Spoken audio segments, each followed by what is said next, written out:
Iran में गिलाफी बादाम होता है, वो बहुत अच्छा माना जाता है। बहुत सबसे महंगा बादाम दुनिया का ईरानी बादाम माना जाता है। बड़ा पतला सा होता है। हो सकता है वो डोनाल्ड ट्रंप साहब को पसंद हो। बहरहाल देखिए, इसमें उन्होंने जो लास्ट जो काउंटर जो सवाल किया था जर्नलिस्ट ने, उसमें उन्होंने कहा कि ऑयल और गैस से रिलेटेड है।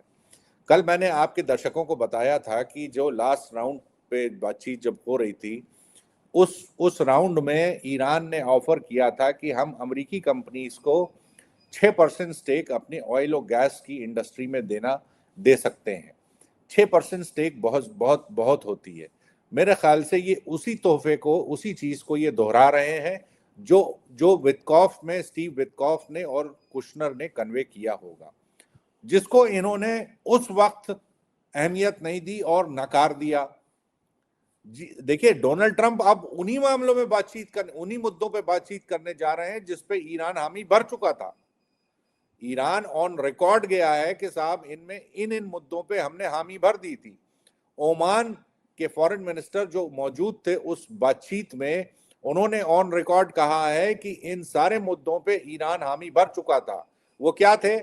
पहला था कि एनरिचमेंट को वो जीरो लेवल पे ले आएंगे, यानी न्यूक्लियर प्रोग्राम वो बिल्कुल एक्सेप्टेबल लेवल पे ले आएंगे कि कोई ऐसा उसका न्यूक्लियर यूरेनियम का कोई मिलिट्री पर्पसेस के लिए कोई इस्तेमाल ना हो।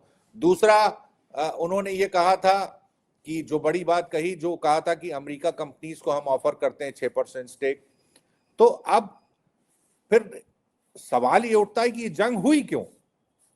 ये जंग फिर क्यों छेड़ी आपने, जब डोनाल्ड ट्रंप साहब को इतनी जानों का नुकसान होने के बाद, इतना माली नुकसान होने के बाद, इनके खुद जहाज गिरे हैं, इनके खुद सोल्जर्स मारे गए हैं, आम लोगों की जानें गई हैं, सैकड़ों लोगों की, हजारों दसियों हजार बिल्डिंग्स तबाह हुआ है, इंफ्रास्ट्रक्चर तबाह हुआ है, बिजनेस सेंटिमेंट तबाह हुआ है, ऑयल की कीमतें बढ़ी हैं। तो फिर जंग का मतलब क्या था? जंग से आपने क्या हासिल किया?